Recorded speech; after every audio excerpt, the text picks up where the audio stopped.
everyone, this is Neetu Ghai and once again I welcome you all in your English class and I am English expert from Defense Services Academy. So students, as we have started the vocabulary session और vocabulary में बहुत मज़ा आने वाला है. I promise you, इससे पहले इतने अच्छे से आपने इतने डिफिकल्ट वर्ड्स कभी भी नहीं सीखे होंगे. Yes, this is my challenge. कभी भी नहीं इतने एंटरटेनिंग वे से आपने अपनी वोकैबुलरी अपडेट की होगी. तो just ready for the roller coaster ride? Yes, I am going to take you to a roller coaster ride which will give you bumps and some butterflies in the stomach. So ready for the roller coaster ride? Then let's begin today's session of vocabulary and that also vocabulary with fun. So students, as I have promised you that you will be learning some new words with me and that also with some tricks. So today I am going to teach you some tricks to remember the difficult words and those difficult words that also vocabulary with fun. हम vocabulary fun के तरीके से भी करेंगे and I'll teach you vocabulary tricks to remember that particular word and I promise you, you will never forget those words and you will remember that words forever. So ready? Let's start. So students, the first word for today is child. अब child क्या होता है उससे पहले just check out this pic. क्या समझ में आ रहा है यहाँ से? कुछ समझ में आ रहा है what this person is getting from other person? Some finger pointing out there, दिख रहा है आपको? Some finger is pointing out. और यहाँ पर भी देखिए what they are doing. Again a finger. When someone shows you a finger, आपको कोई ऐसे डांटता है तो क्या करता है? बिल्कुल चुपचाप बैठ जाओ, शोर मत मचाना, अपना काम करो. तो फिंगर दिखा के फिंगर दिखा के आपको कोई कुछ समझा रहा है तो उसको क्या बोलते हैं? उसको बोलते हैं डांटना, स्कोल्ड करना. तो स्कोल्ड करना मीन्स डांटना. तो यही स्कोल्ड को हम याद रखेंगे चाइल्ड के नाम से. Chide means to scold, chide means to just shout at anyone. अब remember this Munna Bhai MBBS, remember this character, a sweeper who used to sweep the floor every day and when all the students of the colleges used to pass from that corridor, what this person used to do? This person used to shout on that. That means don't just move on this floor again and again, don't come here again and again. याद है ये? Same thing. So what he was doing to Munna Bhai? He was scolding him.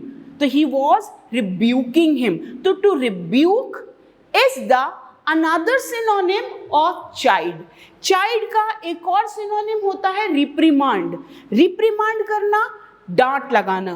See, new word child. Child means scold. He chided me. उसने मुझे डांटा था.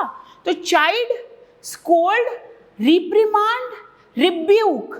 Now reprimand and rebuke, these words usually comes in the exam. तो याद रखना है, reprimand means डांटना, rebuke means डांटना. Again one more comes which you usually find in the examination paper is reproach. Reproach again means to scold. Now admonish, abuse. Abuse you are used to of this word. Abuse करना, किसी को गलत बोलना, किसी को डांटना, abusive language use करना. Okay. Now assail. Assail again means to shout. किसी की डांट लगा देना, किसी को बहुत बुरी तरह चिल्ला देना. तो child means, again child means to scold, डांट कर समझाना. See this, डांट कर समझाना. Again child means डांटना, to scold. तो याद रहेगा child का मीनिंग, भूलेंगे तो नहीं? ओके. नाउ अब अगर चाइल्ड का मीनिंग डांटना, आपकी कोई डांट लगा रहा है, कुछ गलत काम पे आपको कोई चिल्ला रहा है, तो चाइल्ड का एंटोनिम होता है everyone is praising you. See this, what they are doing? They are just clapping, they are just applauding, they are just praising. That means child के एंटोनिम है extol. एक्सटोल करना, तारीफ करना. एक्सटोल करना, खुलकर तारीफ करना, प्रेज करना. applaud करना. Now applaud word कहाँ याद है, कैसे याद है?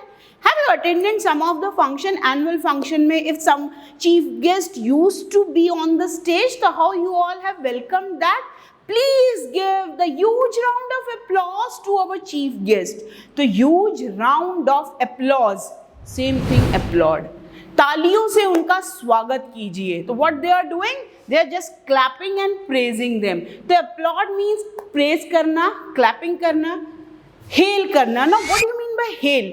Hail करना किसी की बहुत जय जयकार करना, किसी के बारे में बहुत तारीफ करना. देखते हैं आप रैलीज में when a political leader is doing some campaigning, तो उस लीडर की जय जयकार करते हैं. That means उसकी तारीफ करते हैं. Now tout again means to praise, किसी के बारे में बहुत अच्छा बोलना. ओके, तो चाइड मीन्स किसी को गलत बोलना, किसी को डांटना, किसी को चिल्लाना. उसके एंटोनिम होते हैं एक्सटोल, प्रेज, एप्लॉड, टाउट. ओके, तो याद रहेगा चाइल्ड का मीनिंग और उसके एंटोनिम का meaning. Okay, now one more example for child. Now see, this is a newspaper article where the child word was used in the news article. Now why I am giving you these type of examples? So that whenever you are reading some newspaper or an article in a magazine or an article or a blog at your internet, आप FB पे blogs पढ़ते हैं, internet पे blogs पढ़ते हैं, तो वहाँ पर कुछ वर्ड्स ऐसे होते हैं जो आपको लगता है यार हमने तो ये वर्ड्स कभी देखे ही नहीं है. तो when you are updating your vocabulary with me, I promise you will be able to understand each and every word anywhere. तो कहीं भी कोई भी वर्ड हो आप समझ जाओगे ना. This is a newspaper article जहाँ चाइल्ड वर्ड का यूज किया गया है. क्यों यूज किया गया है? See this, the actor Varun Dhawan, what he is doing, he is taking a selfie with a girl just traveling in an auto. He is in a car. तो just violating the traffic rules. वो traffic rules को violet कर रहा है. आप ऐसे चलते road पे गाड़ी में से बाहर निकल के सेल्फी ले रहे हो, इट कैन डिस्टर्ब अदर्स. तो what he has done, he has violated the traffic rules. इसी पे ही see this the Mumbai police chided the actor Varun Dhawan for violating traffic rules. Now violate करना, उल्लंघन करना, नियमों के उल्लंघन को वायलेशन ऑफ रूल्स बोलते हैं. तो चाइडेड मतलब डांट लगाना. तो मुंबई पुलिस ने वरुण धवन की डांट लगाई थी ट्रैफिक नियमों का उल्लंघन करने के लिए. तो चाइडेड मतलब बुरी तरह डांटना, स्कोल्ड करना, रिब्यूक करना, रिप्रिमांड करना, रिप्रोच करना. याद रहेगा आप chided? Very good. Now the next word is curb. What do you mean by curb? Curb करना, कंट्रोल करना. कर्ब करना किसी चीज को बांध के रखना. Now we are curbing the number of patients of corona infected population. तो कोरोना इन्फेक्टेड जो पीपल की पॉपुलेशन हो रही है हम उसको कंट्रोल कर रहे हैं by vaccination, by providing them proper medication.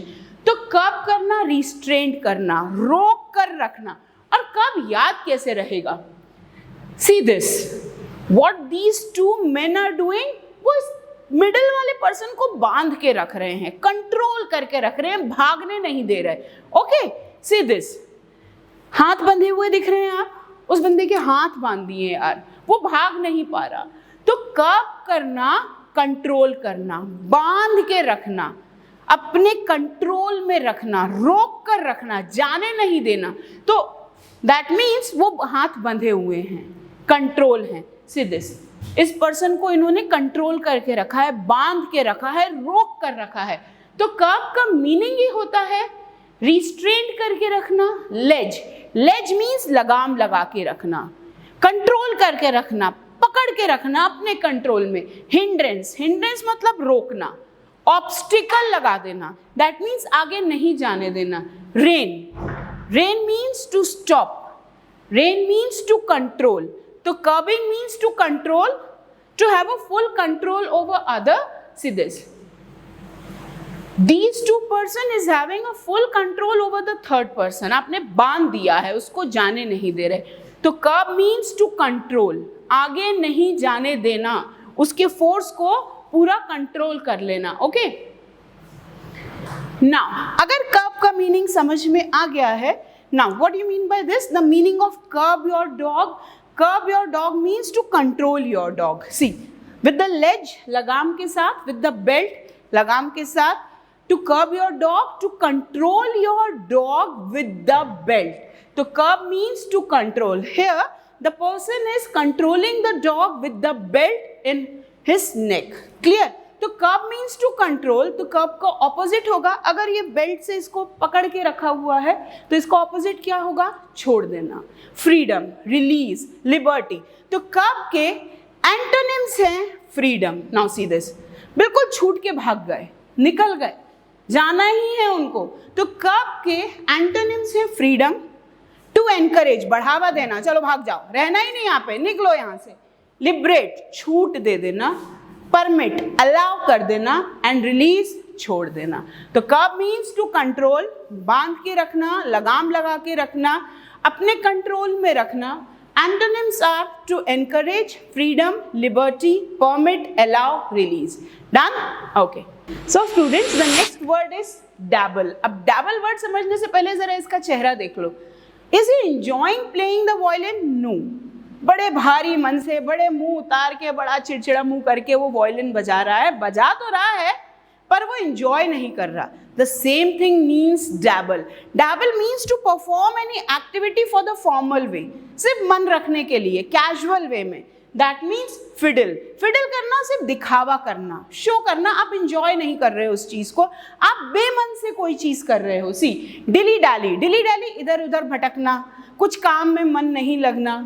Play, play means सिर्फ उस चीज को फॉर्मली आप कर रहे हो, आप इंटरेस्ट से नहीं कर रहे हो, आप उस चीज को स्ट्रगल करके नहीं कर रहे हो, you are not trying hard to perform that activity, you are just performing that activity for a formality. See this, he is just playing the violin for a formality, he is not taking any interest in doing that. That is trifle. Trifle मतलब useless, nonsense, horse around, फालतू ही घूमना, फालतू के काम, बिना interest के, बिना मतलब के, फिडल करना, जस्ट इधर उधर भटकना। Now when you were in class and just you have to pass your time, what you used to do, just move in the corridor, just fiddle here and there, इधर उधर भटकते रहना, तो that is fiddling, that is dabble, that means not doing any activity by giving your best, just passing the time, just wasting the time, just doing that thing in a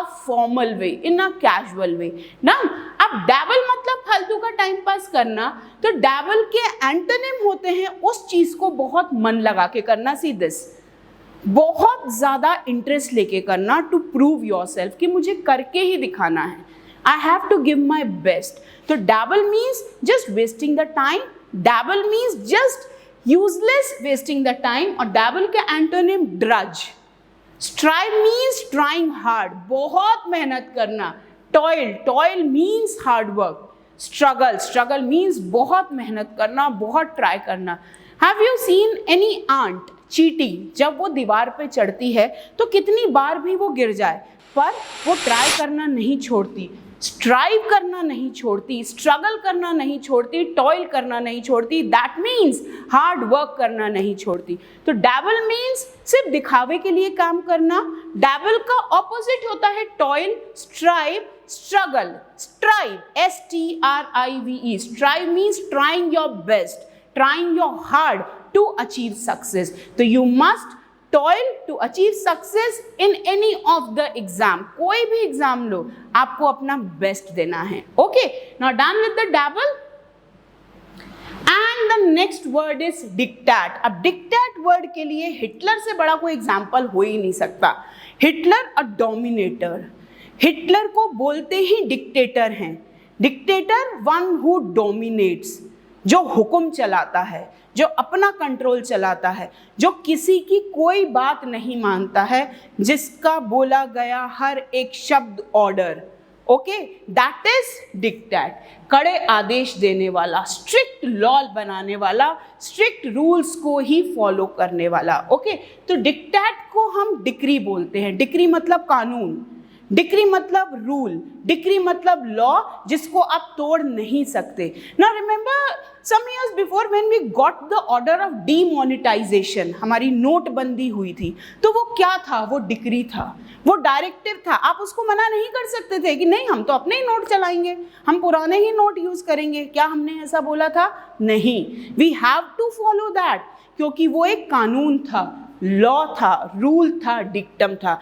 That means the government has given that order. Our PM has announced कि we are just winding up the old currency and we are launching the new currency. Demonetization हो रहा है और पूरी population of India, each and every citizen of India has to accept that dictum without any question, without any argument. That is decree कि आदेश दे दिया, वो तो पालन करना है बॉस, चाहे कुछ हो जाए, हमें वो चीज़ फॉलो करनी ही करनी है, चाहे हमको पसंद है या चाहे हमको नहीं पसंद है। ओके, तो डिक्टेट मीन्स कड़ा आदेश।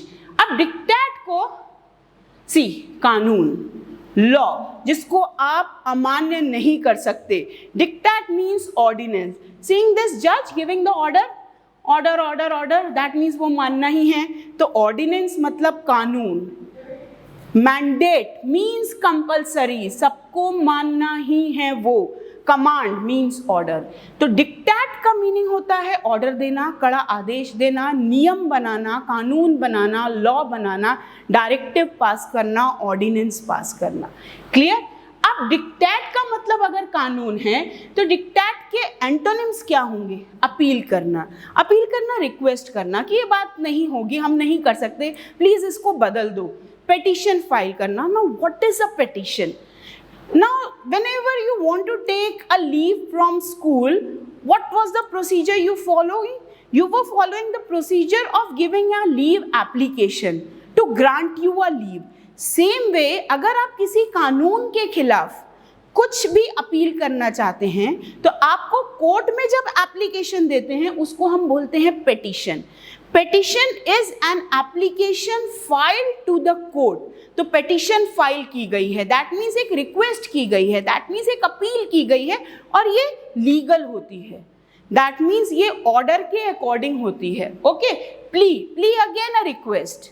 क्लियर? बिड अगेन, आप उनसे इंसिस्ट कर रहे हो, आप उनको मना रहे हो कि प्लीज ये ऑर्डर वापस ले लीजिए। तो डिक्टम याद रहेगा, dictum means order, strict order, dictum means directive, dictum means ordinance, dictum means कड़ा आदेश, उसका opposite appeal, bid, plea, petition. So will you remember this? Okay. So students, on this note, I end this topic here, but ये यहाँ खत्म नहीं हुआ है. I'll continue this segment of vocabulary with fun in my coming lectures. So stay tuned for this fun segment of vocabulary which you will remember forever. So take care, have a nice day and enjoy. Thank you.